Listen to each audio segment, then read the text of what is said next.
요즘 날씨 덥잖아요. 복면 쓰고 다니면 이거 감기에도 걸린 걸까요? 김기혁 아나운서. 네, 새벽 시간대 복면을 쓰고 나타난 이 남성들의 정체는 과연 누구였을까요? 영상을 보면서 설명해 드리겠습니다. 네, 부산의 한 금은방 앞에 후드티를 뒤집어 쓴 남성 2명이 서성이는데요. 손님 같아 보이진 않습니다. 주변을 둘러보는가 싶더니 갑자기 손에 들고 있던 망치로 유리문을 내리칩니다. 어이구. 네, 강화 유리 전체가 금이 가고 몇 차례 이렇게 가격을 합니다. 네. 그리고는 팔꿈치로 이 유리문을 넘어뜨리죠. 이렇게 세게 하니까 이게 넘어가요, 이게 또. 네. 예. 마스크와 후드티로 얼굴을 가린 2명의 남자가 금은방에 진열돼 있던 귀금속을 털기 시작합니다. 아하. 예, 저 왼손에는 또 미리 준비해온 가방이 있고요. 네. 이 가방에 귀금속을 쓸어 담는데요. 네. 최강을 하듯이 그냥 뚝딱뚝딱 쓸어 담고 네. 그리고는 쏜살같이 달아납니다. 아하. 저게 강화유리가 저렇게 되는군요. 산산조각 나는 게 아니라 그냥 가늘게 잘게 금만 가고 저렇게 그냥 뭐 엿가락처럼 휘어지면서 딱 넘어지네요. 그런데 이수정 교수님. 네. 정말 눈 깜짝할 새라는 게 느껴집니다. 저 CCTV 보면요. 네, 뭐 보니까 좀 굉장히 준비가 안 된 식으로 네. 범죄를 저질렀던 것 같다. 네. 그렇기 때문에 지금 뭐 상당히 나이도 어려 보이고 아하. 대담하다 이런 생각이 드는데요. 네. 지금 새벽 4시쯤이었다고 합니다. 그래요? 27일. 그리고는 이제 강화 유리문 보시다시피 유리문을 부수고 네. 침입을 해가지고 2,300만 원 상당의 금목걸이 8개를 훔쳐가지고 나갔다 그래요. 그러다 보니까 이제 범행하는데 걸린 시간이 20초. 지금 보시면 뭐 이렇게 손으로 세도 얼마 안 되지 않습니까? 저런 식으로 이제 몇 군데에 피해를 입힌 게 아니냐 이렇게 네. 이제 추정이 됩니다. 저 사람들 보면요. CCTV에 찍힌 이 체형을 보면요. 김기혁 아나운서. 네. 그냥 무슨 운동선수 했다고 밀 정도로 되게 건장하잖아요. 누구예요 도대체? 네, 굉장히 건장해 보이는데 이게 그 10대들이 포함되어 있습니다. 10대 예요? 네, 총 5명인데 10대가 4명이고요. 20대가 1명이었습니다. 어허. 네, 이들은 또 SNS에서 이제 인원을 모집까지 하게 되는데요. 네. 이 피해 점포 바로 앞에 그 보안업체가 있었습니다. 아하. 보안업체가 있어서 출동을 또 이제 받고 출동을 했는데도 불구하고 아까 보셨죠? 네. 20초 만에 달아나는 거. 20초예요? 결국 그 현장에서는 잡지 못했다고 합니다. 네. 이제 경찰이 이제 수사를 계속 해온 끝에 CCTV를 분석하고 해서 이 5명은 검거가 됐습니다. 5명까지. 그러니까 CCTV에 찍힌 사람이 전부가 아니었어요. 일단 패거리가 있었다는 얘기예요. 경찰 얘기 들어보시고 이어가 보도록 하겠습니다. 금은방 가게가 도로변에 있는 데다가 그 또 망치로 강화유리를 한 3년 정도 내리치니까 유리문이 깨어지면서 그 걸린 시간이 약 20초밖에 안 됐습니다. 그래 놓으니까 보안요원이 출동을 하더라도 그 이미 도망가고 없는 상태이라서 잡을 수는 없었을 것입니다. 그 부산에 발생하기 한 2시간 전에 울산에도 그 범행이 있었는데 같은 수법으로 그 들어간 데가 그 액수가 얼마 안 됐답니다. 액수가 작다 보니까 다시 부산을 가자 이래가지고 부산에 내려와서 재차 범행한 겁니다. 아니 정말로 입이 떡 벌어집니다. 장영 교수님 경찰 얘기 들어보니까 저 금은방 범죄 털기 전에 또 다른 곳을 2시간 전에 털었다고요 지금? 네, 그 전에 턴 데서 돈이 얼마 안 되니까 한 건 더 하자 그래서 했다라는 건데 지금 이 사건이 이게 불과 2시간 전입니다. 네. 2시간 전에 울산의 한 금은방에서 이번에는 유리창이 아니라 출입문 잠금 장치를 부수고 침입을 해서 200만 원 상당의 귀금속을 훔쳤으니까 같은 날 2번 범행을 한 거죠. 또 이게 다가 아니라 네. 이로부터 또 이틀 전에도 금은방을 턴 사건이 또 있었는데 네. 이때는 한 명이 금은방에 들어가서 금목걸이 보여달라. 근데 목에 한번 해보고 이런 수법 우리 많이 봤죠. 목에 두른 상태로 네. 도주하는 사건. 어쨌든 이들이 10대, 20대 어린 범죄자들이긴 합니다만 아마 본인들 딴에는 굉장히 치밀하게 계획을 세웠을 것으로 짐작이 되는 부분이고 네. 본인들은 뭐 얼굴 다 가리고 이랬으니까 잘만 하면은 완벽 범죄라고 생각을 했을 수는 있겠습니다만 저렇게 도망가네요. 와. 예, 이수정 교수님 말씀대로 아직은 이들이 이렇게 경찰의 수사망을 벗어나기에는 좀 많이 미흡했던 것 같습니다. 지금요, 저 범인들 보니까 일단 10대라는 게 충격적이고요. 예. 그리고 앞서 이 CCTV에 찍혔던 부산의 금은방 털 때 보세요. 금목걸이 8개를 훔쳤는데 그게 시가가 2,300만 원. 이게 이수정 교수님, 물론 추정입니다만 이 사람들 돈 되는 금목걸이를 한눈에 알아봤을까?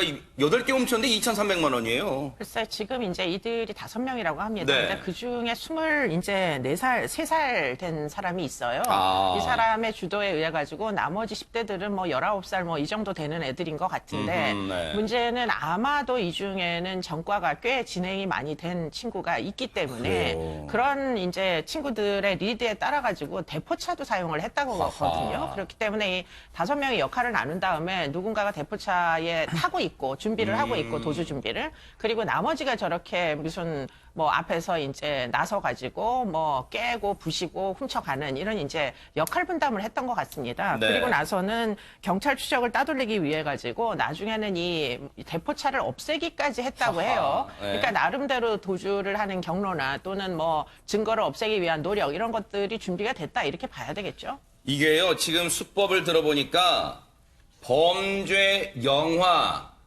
드라마에서 볼 수 있는 수법이에요. 이렇게 다 역할 분담해놓고 그 심지어 범행에 쓰인 차량도 나중에 폐기해버리잖아요. 그런 게 범죄 영화에 자주 나오는데 똑같이 따라오고 있습니다. 그런데 최명규 원장님, 가출 청소년들이 대부분이랍니다. 그게 참 슬픈 일인데요. 네. 보통 이제 이 가출 청소년들이 본인들이 원하는 대로 충동적이고 즉흥적으로 살려는 경향이 있는 경우에 이제 네. 부모님들이랑 충돌이 있을 수밖에 없습니다. 그러니까 이제 부모님들이랑 충돌이 있다가 보니까 본인이 원하는 대로 살지 못하니까 나오는 거예요. 네. 만약에 부모님들이 가출 청소년들이 가출하기 전에 모든 요구를 갖다 수용하면 집에선 나오지 않고 관리가 어느 정도 가능하겠지만 아하. 그거는 또 부모님이 그럴 수 없거든요. 네. 그럼 이 가출 청소년들이 나오고 나서 나름대로 사회에서 관심을 갖다 주려고 노력해도 문제는 뭔가 하게 되면은 어떤 시설이나 어떤 시스템을 만들게 되면은 네. 그 안에서 그거를 따르려고 하질 않아요. 아. 왜냐하면 술도 먹고 뭔가 자유롭게 지내야 되고 유흥도 해야 되는데 그거를 그 시설에서는 국민의 세금으로 준 시설에서 하게 되지가 않거든요. 네. 그렇기 때문에 결국은 그런 성향 자체에 대한 치료가 중요하고요. 네. 결국은 이런 식으로 해서 첫 번째 사회의 어떤 감독을 받게 되는 어떤 초범이었을 때 네. 진짜 그때 잘 치료가 이루어져야만 됩니다. 이 사건은요, 범행을 주도했던 건 앞서 이수정 교수님 말씀처럼 20대 한 명이 포함됐었는데 그 사람이 SNS에 글 올립니다. 쉽게 돈 벌게 해줄게. 혹시 돈 벌고 싶은 사람 모여? 하니까 그 글을 보고 모인 거예요. 그렇게 일당 5명이 됐는데 박주인 변호사님, 네. 걱정되는 건 이 사람들이 이제 처벌받는다 하더라도 과연 교도소 가서 또 다른 범죄 수법 배워서 나올지 또 그게 걱정입니다. 문제입니다. 사실 절도 범죄 같은 경우는 교도소에 가서 다시 학습하는 그런 부분이 있기 때문에 아하. 그런 부분을 조심해야 되는데 일단은 2인 이상이 야간에 절도를 했던 부분이 될 수 있어서 특수절도에 해당하고요. 네. 특수절도라면 1년에서 10년 사이에 징역에 처할 수가 있는데 경찰은 5명 중에 2명을 지금 구속, 입건해서 가장 뭐 주범격으로 보이고요. 아. 나머지 3명은 불구속 입건을 했습니다. 네. 어쨌든 반성을 할 수 있을지 정말 염려가 됩니다. 걱정이 됩니다.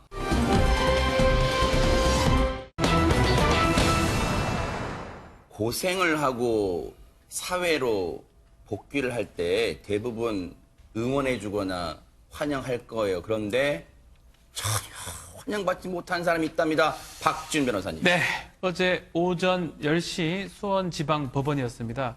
박유천 씨죠. 박유천 씨가 마약류 관리법 위반 등으로 마약 매수나 마약 투약 등으로 집행유예 선고를 받았습니다. 징역 10월에 집행유예 2년, 또 추징금 140만 원을 받고 보호관찰 및 치료 명령을 받은 후에 그 자리에서 석방이 됐습니다.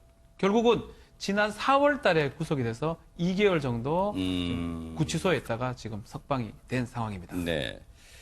징역 10월에 집행유예 2년이었답니다. 그래서 수원 구치소에 있다가 2달 만에 풀려났는데 대체 어떤 모습이었는지 한번 보시고 이어가 보도록 하겠습니다. 많은 분들께 정말 심려 끼쳐드린 거 정말 진심으로 다시 한번 사과드리고 싶고요. 앞으로 사회에 많이 봉사하면서 열심히 정직하게 해보도록 하겠습니다. 꼭 그렇게 하겠습니다. 죄송합니다. 팬분들 많이 나오셨는데 한 말씀 부탁드립니다. 팬분들께 정말 미안하고 정말 죄송합니다. 결과에 만족하시나요? 항소를 하실 건가요? 감사합니다. 열심히 정직하게 살겠습니다. 네. 이 모습이에요. 조금 전에 이제 그 기자들 앞에 서기 전에 수원구치소 안에서부터 터벅터벅 뭐 여러 가지 생각을 했을 거예요. 슬쩍 봤겠죠? 기자들이 진치고 있는 걸 봤을 거예요. 아, 내려가서 뭐라고 하지? 뭐라고 첫 마디를 해야 되나? 고민 좀 하고 내려왔을 거예요. 그런데 첫 마디 뭐 여러 가지 얘기 중에 앞서 뭐 정직하게 살겠다 그랬잖아요. 지켜볼 거예요. 그런데 여러 가지 지금 얘기를 나중에 짚어볼게요. 차근차근 짚어보겠습니다. 그런데 최명기 원장님, 사회에 많이 봉사하면서 정직하게 살겠다는데 왜 이 멘트조차, 이 말조차 연기를 보는 것 같죠? 드라마 연기를? 이게 과거에 본인이 절대로 마약을 한 적이 없다고 얘기를 할 때 너무 천연덕스럽게 했기 때문에 일단 모든 말에 대해서 일단 의심을 하게 되는 일정 프레임에 박유천 씨는 갇히게 될 수밖에 없는 것 같아요. 결국은 그 프레임을 갖다 박유천 씨가 깨는 방법은 앞으로의 박유천 씨의 살아가는 모습인 것 같아요. 방금 얘기하듯이 정직하게 살고 정직하게 살다가 보니까 박유천 씨가 많은 손해를 감수하는 모습을 앞으로 5년, 10년, 20년 보이면 이거는 박유천 씨가 연기를 하게 된 게 아니라 다짐을 하게 되는 거고 또 5년, 10년 지나면서 또다시 정직하지 않은 모습을 보이게 되면 결국 우리는 이것도 연기라고 우리는 생각하게 되는 거고요. 네. 또 본인이 사회에 많이 봉사하겠다는 얘기를 했으니까요. 네. 굉장히 어려운 심리적 처지에 있지만 내일부터 진짜 눈에 보이지 않게 이 사회의 구석구석에서 뭔가 박유천 씨가 열심히 봉사하면서 사는 모습을 보인다 그러면은 이거는 박유천 씨의 인생이 바뀌게 되는 어떤 결단의 순간으로 우리가 기억하게 되고 진심의 순간으로 기억하게 되는 거고요. 박유천 씨가 만약에 말은 저렇게 했으나 우리가 보기에 사회에 많은 봉사가 실제로 어려운 사람을 봉사하는 게 아니라 본인이 다시 연기 생활을 하는 거를 갖다 사회에 대한 많은 봉사라고 합리화한다 그러면은 우리는 많은 방금 이 순간에 대해서 또 10년, 20년 지날 때마다 실망하는 모습으로 반복되게 보게 되겠죠. 어제 수원구치소 앞에는요, 조금 전에 잠시 나왔는데요. 박유천을 아끼는 국내외 팬들 한 50분 정도 앞에 와 있었대요. 그런데 그분들이 보면은 저한테 그러겠죠. 비난하겠죠. 아니, 반성하고 산다는데 왜 이렇게 비아냥대요? 하겠죠. 그러면 그 전에 박유천이 했던 발언 좀 들려드릴게요. 저만 이런 생각하는지 한번 듣고 이어가 보도록 하겠습니다. 마약을 한 적도 없고 권유한 적은 더더욱 없습니다. 저는 다시 연기를 하고 활동을 하기 위해서 하루하루 채찍질을 하면서 고통을 견디며 노력하고 있습니다. 그런 제가 그 모든 노력이 물거품이 되는 마약을 생각하거나 복용했다는 것은 정말 상상할 수도 없는 일입니다. 제 인생 모든 것이 부정당하는 것이기 때문에 절박한 마음으로 왔습니다. 참 결과가 이렇게 되고 저걸 들으니까요. 진짜 이수정 교수님 참 뻔뻔하다. 어떻게 저렇게 옆에 티슈 한 50장 정도 놓고 눈물의 기자회견했어요 그때. 그렇죠. 저 기자회견 내용만 놓고 보면 정말 이제 뭐 결심을 하고 다 끊었었다라는 데 의심을 가질 수가 없는 그런 이제 인터뷰였다고 보입니다. 그런데 문제는 그리고 나서 이제 저게 4월 10일이었거든요. 네. 뭐 한 2주 후에 이미 국가수에서 제모, 다리털에서 이제 마약 성분이 나와가지고 그리고는 이제 구속이 돼버리는 이런 상황이었습니다. 네. 그렇기 때문에 저 당시에도 본인이 사실은 마약을 했었다라는 사실, 뭐 상당히 위태위태하다라는 사실, 그래서 제모를 해야 되겠다고 생각할 정도로 그 정도로 사실은 진실이 아닌 인터뷰를 했던 거죠. 네. 그러다 보니까 지금 이제 많은 분들이 사실 등을 돌린 팬들이 많이 계십니다. 네. 뭐 결국 기망했기 때문에 그 부분에 대한 배신감을 느끼시는 것 같은데요. 네. 지금 그러나 이제 이 판결과 연관해서 굉장히 많은 네티즌들이 지금 비판을 하십니다. 뭐 반성했다는 뜻을 보인다고 하여 어떻게 집행유예가 돼서 구치소에서 이렇게 걸어 나오잖아요. 그게 용서해 준 거는 저는 아니라고 좀 이해를 좀 드리고 싶은데 이게 네. 사실은 집행유예 2년이거든요. 네. 그 얘기는 무슨 얘기냐? 집행유예 2년 기간 동안 만약에 다시 마약을 하면 그때는 빼도 박도 못하고 징역형이다. 일종의 시험에 들게 하는 처분이다. 이렇게 이제 보입니다. 그렇기 네. 때문에 사실은 처벌을 안 한 게 아니라 일종의 지연해서 두고 보겠다. 이런 얘기거든요. 그렇기 때문에 과연 그와 같이 2년 동안 박유천이 정말 마약을 끊을 수 있을지 두고 보자는 말씀이에요. 이게 생각보다 네. 쉽지가 않습니다. 필로폰을 발각된 게 6번인데요. 네. 그 6번 정도가 발각될 정도에 이르렀으면 이미 발각 안 된 것도 생각을 해보면 이 사람이 상당히 이제 뭐 의존증이나 중독까지 갔을 수가 있는데 네. 과연 2년을 견디겠느냐 이게 이제 문제라는 거죠. 그동안 박유천 저 기자회견 이후 이제 본격적인 경찰 수사를 받을 때 그때 언론을 통해서 CCTV에 찍힌 박유천의 행적 그리고 뭔가 손등에 있는 파란 멍자국 등등 보도가 나올 때마다 이렇게 얘기를 해왔어요. 경찰 조사를 받을 때의 모습 한번 보시고 이어가 보도록 하겠습니다. 네, 있는 그대로 성실하게 조사 잘 받고 그러고 나오겠습니다. 네. 기존의 입장처럼 마약 혐의 부인하십니까? 감사합니다. 네. 여전히 혐의 부인하시는 건가요? 오늘 어디다 입건하시죠? CCTV에 잡힌 영상에 대해 어떻게 해명하셨습니까? 하나 씨한테 할 말씀 없으세요? 혐의 전면 부인하고 계시나요, 황하나 씨가 시켜서 한 거라는 거세요? 마약 구매만 투약은 안 하셨던 입장인가요? 박유천을 아끼는 분들이 계실 거예요. 뭐 실제 구치소에 저렇게 와 계셨으니까. 여전히 제가 드리는 발언에 불편하실 거예요. 사람이 한번 실수할 수도 있지. 이제 정직하게 바르게 살겠다는데 왜 그렇게 못 살게 구냐 하겠죠. 그런데 지금 저 모습 보시고도 그런 얘기가 나옵니까? 저 때까지만 해도 뻔뻔하게 주머니에 손 쭉 넣고 어디서 건방지게 국민들이 보고 있는데.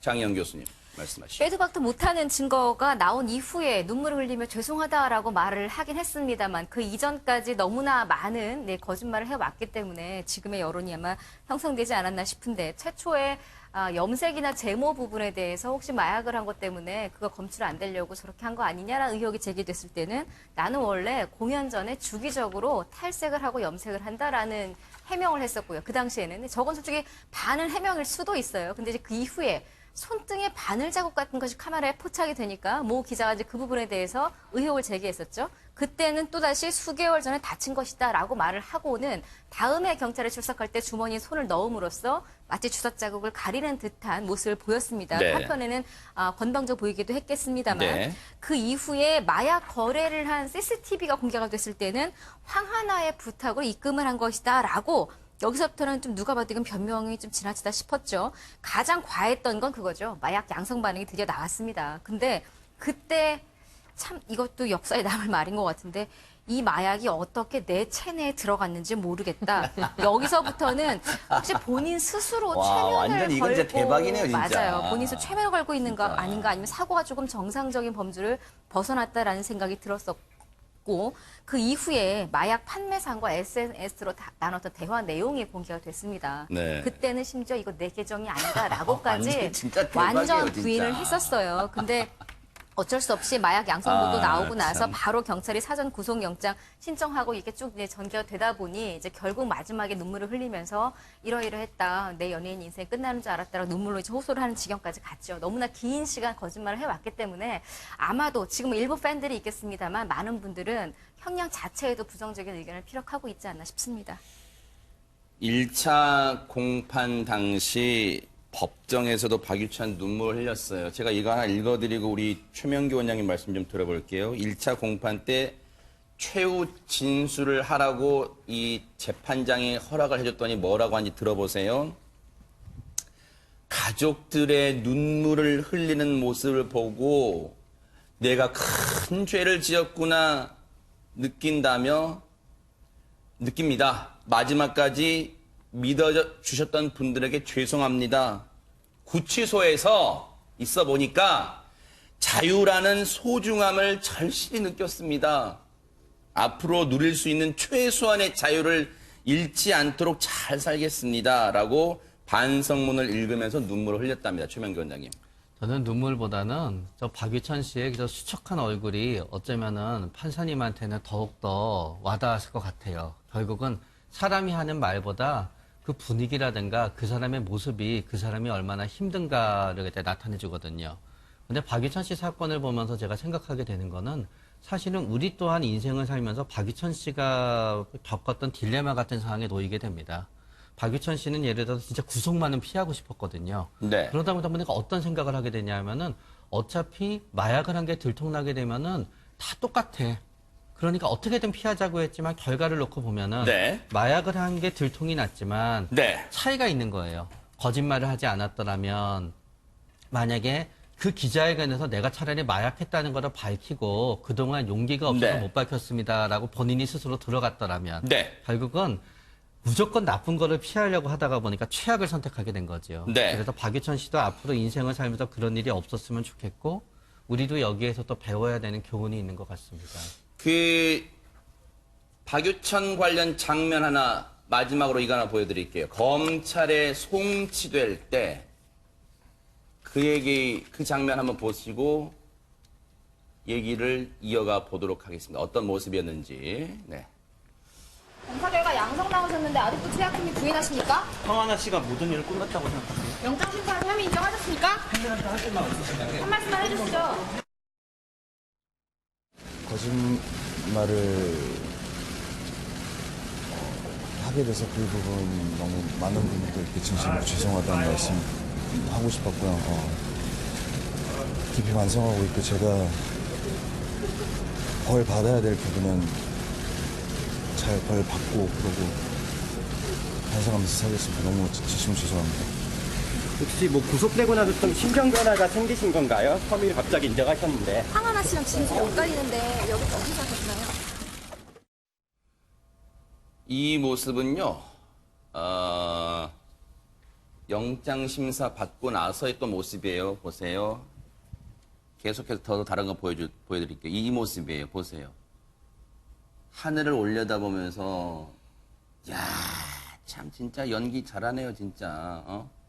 무슨 생각을 했을까요? 박준 변호사님. 그런데 애초에 검찰은 징역 1년 6월을 구형했다면서요? 그렇습니다. 구형량을 볼 때는 집행유예가 예상됐지 않을까 생각이 듭니다. 만약 뭐 한 3년 정도 구형을 했다면 1년이나 실형이 가능한 상황이었는데 구형량을 1년 6개월로 했다는 것은 검찰 역시 이 초범이고 이래서 실형까지 가긴 어렵다라고 판단한 것으로 보입니다. 네. 그런데 사실은 마약 구매 횟수라든지 투약 횟수가 상당히 많습니다. 그 많은데 그것을 통과해서 초범으로 본 것이고요. 네.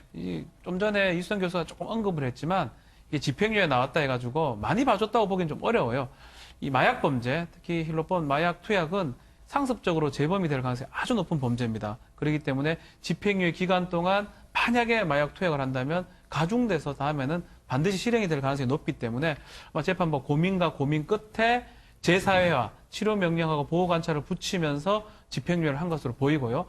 이게 거짓말했던 부분, 국민을 기만했던 부분 이런 것들 포함해서 이제 박유천 씨는 자신의 인생에 뭐 시험대에 지금 올랐지 않을까. 앞으로 한 번 더 한다면 정말로 밖으로 나올 수 없는 나락에 빠질 것으로 좀 보입니다. 근데 어제 수원지방법원에서 있었던 1심 때 진풍경이 벌어졌다는데 대체 무슨 내용입니까? 김기혁 아나운서. 네, 이게 한국에서 이뤄진 재판이잖아요. 다들 네. 아시다시피. 그런데 선고 직전에 그 통역사가 일본어로 재판 진행 시의 주의사항에 대해서 설명을 하기 왜요? 시작합니다.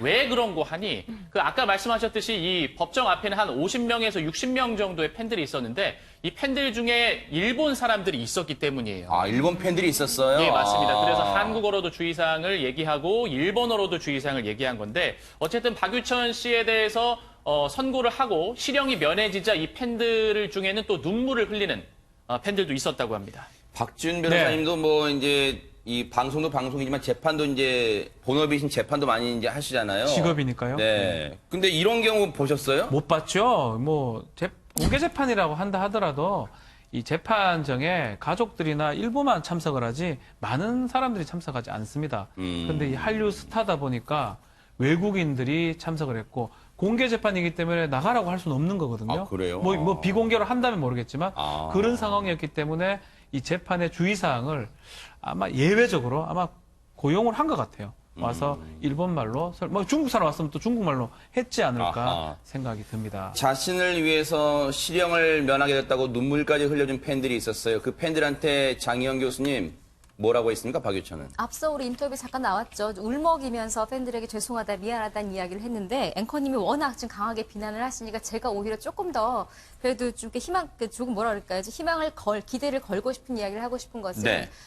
최명기 원장님이 그런 단어를 쓰셨어요. 이게 연기가 아니라 다짐이 될 수도 있다. 이 자리 자체가. 네. 그러려면 앞으로의 모습이 중요하다고 했는데 제가 볼 때 박유천 씨는 자기 몸에서 양성 반응이 나왔음에도 거짓 아니다 하던 사람이 한순간에 무너진 게 팬카페에서 공식적으로 우리는 박유천을 더 이상 지지하지 않겠다라고 공식 입장을 냈거든요. 네. 그래서 본인이 아마 팬들 앞에 뭔가 실망시키는 모습을 보이고 싶지 않았다는 이야기를 계속 했던 것, 그리고 지금 저 눈물의 장면이 저는 어쩌면 진실될 수도 있다라는 생각이 들어요. 근데 오늘의 다짐이 내일 그냥 또 엎어질 수도 있는 거거든요. 그래서 본인 스스로 앞서 뭐 이번 사건은 집행유예지만 좀 다른 케이스라고 이야기한 게 마약 관련된 일이기 때문에 본인 스스로 정말 철저하게 이번 기간을 새로 태어나는 기간으로 잡아서 이렇게 아직도 와주는 통역까지 하게 만드는 이런 글로벌 팬들에게 좀 당당한 삶을 살았으면 하는 바람입니다. 앞서도 여러 차례 얘기 나왔습니다만 집행유예가 된 게 죄가 없다는 뜻이 아니에요. 지켜보겠다는 거예요. 제대로 사는지. 그런데 이 추정입니다만 물론 장희영 교수님 말씀 좋은 말씀 잘 들었습니다만 박유천이라는 사람이 착각을 하면 안 돼요. 자기를 지탱해 준 게 팬이라고 생각하면 안 돼요. 팬은 팬클럽에 가입한 사람들이잖아요. 팬클럽에 가입한 사람만 지금까지 박유천을 지탱해 계셨습니까? 지금의 시청자, 상당수 국민들의 사랑을 먹고 산 사람이잖아. 연예인. 국민을 속여놓고 무슨 그런 각오로, 그런 다짐으로 반성하고 살겠다는 그 다짐 진짜 잘 지켜지기를 뉴스파이터가 눈 부릅뜨고 지켜보도록 하겠습니다.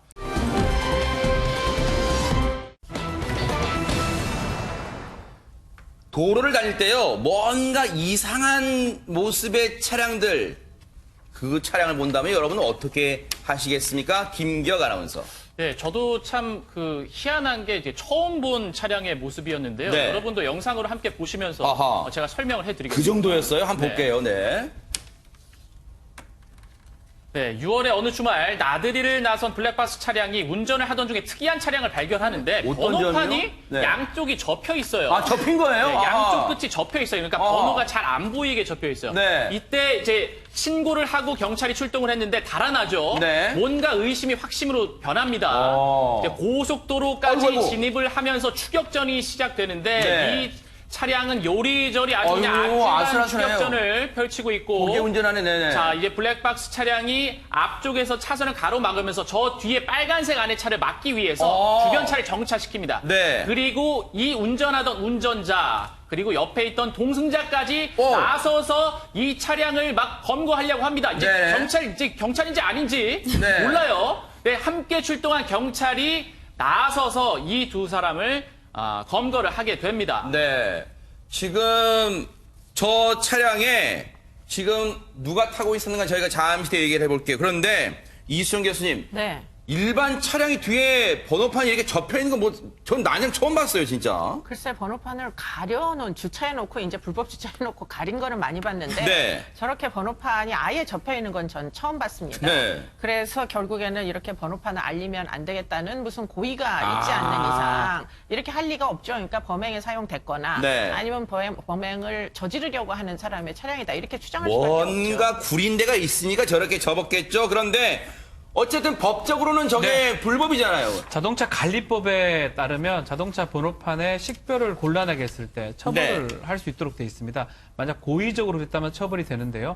고의적이 아니고 지금 저는 봤을 때는 고의적이죠. 딱 접어서 정확하게 가리고 있는 그런 상황인데 만약 고의적이 아니고 그래도 식별이 좀 불가능해 한다면 과태료 부과 대상이 돼요. 한 번 했을 때는 50만 원, 두 번 했을 때는 150만 원, 3회 때는 250만 원 이렇게 과태료 부과되고 고의적으로 했다 그러면 형사처벌 대상이 될 수가 있습니다. 네. 그런데 저렇게 끈질긴 이 블랙박스가 블랙박스가 찍힌 그 차량 덕분에 추격을 했잖아요. 그리고 아마 중간에 경찰에 신고도 하셨나 봐요. 그래서 저렇게 이 도로 한복판에서 검거할 수 있었는데 근데 김기현 아나운서 저 사람들 왜 도망간 거예요? 그러면 저렇게 하고. 자, 이게 번호판이 접혀 있으니까 뭔가 의심을 하고 이 블랙박스 차량 운전자가 신고를 한 거잖아요. 네. 그래서 이제 잡게 된 건데 알고 보니까 네. 이 차량은 도난 차량이었고 그리고 차량 자체가 예, 차량 네. 자체도 도난 차량이었고 네. 이 훔친 차로 이동을 하던 절도범들이 그 안에 타고 있었다고. 절도범들 그러면 혼자 탄 게 아니에요? 예, 2명이 탑승을 2명 타고 있었고요. 있었어요? 네. 예, 어쨌든 차량 추적을 막기 위해서 저렇게 번호판이 안 보이게 접어놓은 거였습니다. 근데 저 신고해 주신 분 그리고 추적하신 분 있잖아요. 장현 교수님. 예. 자기 일처럼 정말 끝까지 따라갔네요. 그러니까요. 그 두 사람이었어요. 차에. 그러니까 추격한 사람들도 차 안에 둘이 있었습니다. 아버지, 아들이었고, 아들은 20대 이제 건장한 청년이었어요. 아버지는 50대였었고. 근데 이 신고한 아버지, 신고만 한 게 아니라 추격까지 해서 법인을 저렇게 차를 세우기까지 한 저 아버지의 직업이 대전경찰청 지능범죄수사대 김성태 경위였어요. 경찰이에요? 현직 경찰이었었고, 그렇더라도 사실 저는 일반적으로 만약 저렇게 접힌 차를 본다면 무슨 과속을 한데 어쨌든 간에 뭔가 위법이나 불법을 하는데 좀 눈가림으로 하려는 거 아닐까 정도 생각을 했겠지 차량 절도범이라는 생각까지는 못했을 것 같고 추격까지는 못했을 것 같은데 네. 아무래도 신고 정신이 좀 경찰이다 보니까 스스로 이제 신고라기보다는 검거하려는 게 있었고 본인이 근무 시간이 아니었어요. 그 편찮으신 부모님을 병문안 가는 길에 세상에. 아들과 함께 휴일에 가는 길에 발견을 하고 근무 시간 외에 이렇게 범인을 직접 검거를 하게 되는데 본인 스스로도 이런 일이 처음이라고 하고 또 한 사람 대견하기선 옆에 아들이에요. 아버지는 네. 뭐 현직 경찰이니까 뭐 많이 봤다고 쳐도 아들은 솔직히 말하면 아버지가 경찰이라도 본인이 경찰은 아니잖아요. 근데 마치 2인조 경찰처럼 딱 옆으로 조수석에 가서 딱 그 사람 문 못 열게 잡고 이런 모습이 정말 네. 누가 봐도 어엿한 두 명의 경찰관의 모습을 보는 것 같았습니다. 네, 효심도 깊으셨네요. 세상에 어머니 병문안 가는 길에 예. 저렇게 절도범을 잡은 거예요. 경찰의 정말 촉이었을까요? 김성태 경위님의 얘기 뉴스파이터 제작진이 직접 한번 들어봤습니다. 정상은 아닌 거죠. 뒷번호판도 물론 접혀져 있었지만 혹시 몰라서 앞에 갔더니 앞번호판도 반이 접혀 있더라고요. 차 있는 젊은 애들이 약간 우리가 봤을 때는 불량기가 많은 공주경찰서에 신병 인계하고서 그 뒤로는 뭐 자세하게는 뭐 제가 또 알아보지는 않았어요. 그냥 공주경찰서에서 그 책임자 되시는 분이 저한테 전화하셔서 고맙다고 그런 전화는 받았어요. 야, 저희가 뒤에만 봤는데 앞번호판도 잡고 보니까 앞에 번호판도 접혀 있었대요. 그런데 당시에 현장에는 이 김성태 경위님의 어엿하고 듬직한 아드님도 같이 검거 때 합세했잖아요. 아드님은 어떤 생각을 했을까요? 그 얘기도 한번 들어보시고 이어가 보도록 하겠습니다. 아버지가 수함 들고 나오라고 하셨는데 조수석에 있던 사람은 이제 도망갈 것 같아서 막았던 게 힘으로 밀칠까봐 걱정을 많이 했는데 경찰 신분증 보니까 포기를 하는 것 같더라고요. 그냥 가만히 있어서 가만히 맞고만 있었어요. 아버지 직업을 확실히 알게 되는 계기였죠. 어떻게 보면 어렸을 때 직업 탐방 같은 거 하느라 아버지 경찰청 가도 이게 실제 현장에서 뛰시는 모습을 본 적이 없는데 이렇게라도 보다 보니까 되게 새로웠던 것 같아요. 참 훈훈하네요. 일단은 아드님이 보통 아버지와 아들은 목욕탕도 잘 안 가잖아요. 등 밀어주러도 안 가는데 아버지 뭐 평소에 어떻게 일하실까? 맨날 경찰 얘기하면 집안일도 신경 안 쓰던 아버지 막 무뚝뚝할 것 같은데 세상 이번 걸 보면 산교육이 됐습니다. 현장에서 아버지가 정말 이렇게 열심히 어려운 환경에서 목숨까지 위태로울 정도로 일하시구나. 최명교님 그런 생각을 아드님이 하신 것 같아요. 네, 일단 말을 잘 듣는 아들이에요. 수갑을 가져와라 그러니까 수갑을 수갑 갖고 와 그러니까 수갑까지 가려고. 그리고 아버지는 본인의 부모님에 대한 효심이 깊고요. 네. 아드님은 역시 본인의 부모님인 김성태 경위님에 대한 효심이 깊은 것 같아요. 아하. 그런 다음에 저는 우리가 심리검사에 보면 사회적 책임감이라는 범주가 있는데 유난히 강한 분들이 있어요. 네. 둘 다 사회적 책임감이라는 범주가 강하고요. 네. 그러면서 순발력도 뛰어나실 것 같아서 네. 진짜 아버님이 아드님을 갖다 자랑스러워할 것 같고 아드님도 네. 아버님을 자랑스러워할 것 같아요. 아들은 조금 전에 들으신 것처럼 아버지의 모습을 보면서 정말 이 감명받았다는 거예요. 아버지 정말 이렇게 일하시는구나 이렇게 치켜 세웠는데요. 정작 아버지는 어떤 말을 저희한테 들려주셨을까요? 그 얘기 들어보시고 이어가 보도록 하겠습니다. 제가 뭐 해야 될 일이었던 것 같은데 우리 신고받고 출동해줬던 관할 경찰관들이 고생 많이 하셨죠. 저보다는 추격하는데 도와주시고 해가지고 저는 그냥 제 자리에서 묵묵히 그냥 맡은 바 책임하는 업무를 하고 싶어요. 그냥. 아, 참 이수정 교수님 물론 이 고유정 사건 같은 그런 강력 사건을 경찰이 해결한 것도 물론 든든하고 중요합니다만 이렇게 우리 삶의 정말 절도범을 끝까지 물론 자기가 근무 시간이 아닌데도 끝까지 찾아가는 가서 검거를 하는 이 경찰의 정신, 경찰 정이 살아있는 그분들을 보면서 우리가 참 발 뻗고 자는 것 같습니다. 네, 뭐 너무나 감동이다. 그러니까요, 네. 소명의식이 있는 분들이 정말 세상을 바꾸고 있다 이런 생각이 들고요. 뭐 여러 가지로 지금 비판을 많이 받으시지만 이렇게 성실하게 최선을 다해서 근무하시는 분들이 훨씬 다수라는 점을 국민 여러분들께서 잊지 말았으면 좋겠습니다. 네. 우리 대전경찰청 지능범죄수사대 김성태 경위님 정말로 감사드리고 그 아드님 김호규 씨, 김호규 군도 너무 감사드리고요. 세상에 병문안 가는 길이라 그랬잖아요. 갑자기 요즘 노래 가사가 하나 떠올라요. 효도는 실천 중이고 그런 노래가 있어요. 헤이즈 씨의 노래 가사가 있는데 정말로 효도를 실천 중이신 정말로 그 효심이 가득한 그 부자의 모습을 저희가 확인할 수 있었습니다. 훈훈해집니다.